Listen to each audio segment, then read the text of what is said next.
ప్రజల బాధలు చంద్రబాబుకు పట్టవు. సీఎం వైఎస్ జగన్ బాధితులకు మేలు చేస్తే రామోజీరావు మనసు ఒప్పుకోలేదు. ఏదో ఒక బురద కథతో బాధితులను పక్కదోవ పట్టించాలన్న దుగ్ధ రాజగురువుది. అందుకే ఈనాడిలో అసత్య కథనాలు వచ్చేసి ప్రజలను తప్పుదోవ పట్టించడానికి విపరీతంగా శ్రమిస్తున్నారు. దీనికి నిదర్శనమే అగ్రిగోల్డ్ సమస్యపై ఈనాడు అచ్చేసిన దుర్మార్గపు కథనం. అగ్రిగోల్డ్ కుంభకోణం వెలుగు చూసింది చంద్రబాబు ప్రభుత్వ హయాంలోనే. బాధ్యతాయుతమైన పదవిలో ఉంటూ ప్రజలకు అండగా నిలవాల్సిన చంద్రబాబు ఆనాడు ఆ పని చేయలేదు. లక్షలాది అగ్రిగోల్డ్ బాధితులను గాలికొదిలేశారు. పైగా ఆ కుంభకోణం సాకుగా చూపి అగ్రిగోల్డ్కు చెందిన అమరావతిలోని అత్యంత విలువైన భూములను, ఆస్తులను చేజిక్కించుకోవాలని చంద్రబాబు, లోకేష్ పన్నాగాలు పన్నారు. టీడీపీకి చెందిన కొందరు నేతలు అగ్రిగోల్డ్కు చెందిన కొన్ని ఆస్తులను అక్రమంగా గుంజుకున్నారు కూడా. ఈ విషయాలన్నీ రామోజీకి ఎరుకే. కానీ చంద్రబాబు కోసమే పనిచేసే ఆయనకు ఇవేవీ పట్టవు.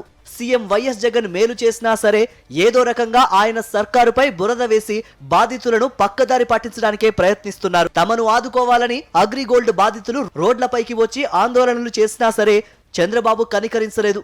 కేసులను బూచీగా చూపి అగ్రిగోల్డ్ ఆస్తులను చవగ్గా కొట్టేయడానికి ఆ సంస్థ యాజమాన్యంతో టీడీపీ నేతలు తెరచాటు మంతనాలు సాగించారు. ప్రధానంగా రాజధాని అమరావతి పరిధిలో ఉన్న 100 కోట్ల విలువైన హాయ్లాండ్ను హస్తగతం చేసుకోవాలని చంద్రబాబు తనయుడు లోకేష్ పంతం పట్టారు.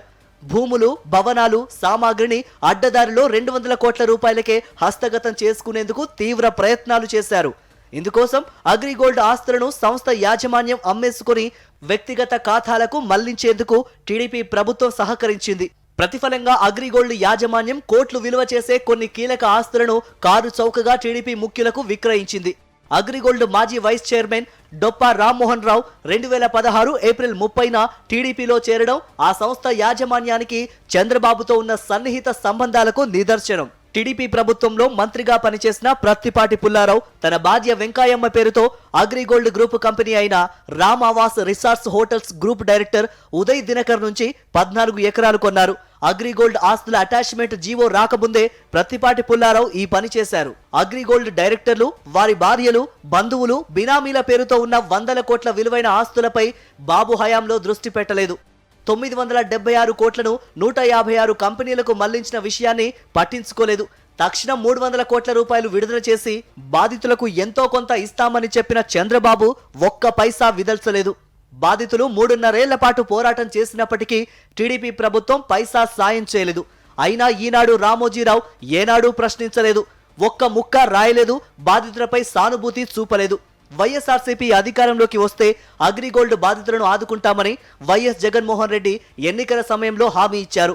ఇచ్చిన మాటకు కట్టుబడుతూ రాష్ట్రంలో అగ్రిగోల్డ్ బాధితులకు 2 దశల్లో 929.75 కోట్ల రూపాయలు చెల్లించారు. 10.37 లక్షల మంది అగ్రిగోల్డ్ బాధితులను ఆదుకున్నారు. 10,000 లోపు డిపాజిట్ చేసిన వారికి మొదటి విడతలో, 20,000 లోపు డిపాజిట్ చేసిన వారికి రెండో విడతలో వారి డిపాజిట్ మొత్తాలను చెల్లించారు. మిగిలిన వారికి కూడా డిపాజిట్ మొత్తం చెల్లించేందుకు జగన్ ప్రభుత్వం సిద్ధంగా ఉంది. అయితే న్యాయపరమైన, సాంకేతికపరమైన అంశాలు అడ్డంకిగా మారాయి. ఈ సమస్యల పరిష్కారానికి జగన్ ప్రభుత్వం కార్యాచరణను వేగవంతం చేసింది.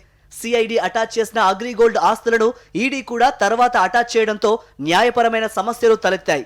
సిఐడి అటాచ్ చేసిన ఆస్తులను ఈడీ అటాచ్ చేయడానికి వీల్లేదని ప్రభుత్వం న్యాయస్థానం దృష్టికి తీసుకువెళ్లింది. దీనిపై ప్రస్తుతం న్యాయస్థానంలో విచారణ కొనసాగుతోంది. న్యాయపరమైన అడ్డంకులు తొలగిన వెంటనే అగ్రిగోల్డ్ ఆస్తులు వేలం వేసి మిగిలిన బాధితులకు డిపాజిట్ మొత్తం చెల్లించేందుకు ప్రభుత్వం సిద్ధంగా ఉంది. ఈ విషయం తెలిసి కూడా ఈనాడు బురద కథనాలు ప్రచురిస్తూ ప్రజలను తప్పుదోవ పట్టించడానికి యమయాతన పడుతోంది. ఓ ప్రైవేటు సంస్థ డిపాజిటర్లను మోసం చేస్తే బాధితులను ఆదుకున్న చరిత్ర దేశంలో ఎక్కడా లేదు. ఒక్క ఆంధ్రప్రదేశ్లోనే ముఖ్యమంత్రి వైఎస్ జగన్మోహన్ రెడ్డి మాత్రమే చేసి చూపించారు. దేశంలోని మిగతా ప్రభుత్వాలకు దిశానిర్దేశం చేశారు. అగ్రిగోల్డ్ సంస్థ 8 రాష్ట్రాల్లో వేల కోట్ల రూపాయలు వసూలు చేసి ఆయా రాష్ట్రాల ప్రజలను నిలువునా ముంచింది. ఏ ఒక్క రాష్ట్రం కూడా అగ్రిగోల్డ్ బాధితుల గోడును పట్టించుకోలేదు. అగ్రిగోల్డ్ బాధితులను ఆదుకున్న మనసున్న నేత ఒక్క జగన్మోహన్ రెడ్డే అనడంలో ఎలాంటి సందేహం లేదు.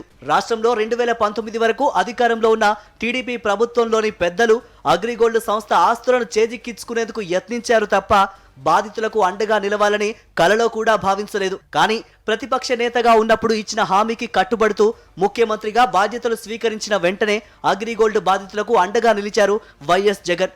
అయినా ఈనాడు రామోజీరావుకు కంటగింపుగానే ఉంది. ఎందుకంటే జగన్మోహన్ రెడ్డి చేసిన మంచి ప్రచారంలోకి వస్తే చంద్రబాబు చేసిన చెడు ప్రజలకు మరింత గుర్తుకు వస్తుందన్నదే రామోజీరావు ఆందోళన, భయం. అందుకే అగ్రిగోల్డ్ బాధితులపై అన్యాయమంటూ మొసలి కన్నీరు కారుస్తూ ఇలాంటి ఫేక్ కథనాలు ప్రచురిస్తున్నారు.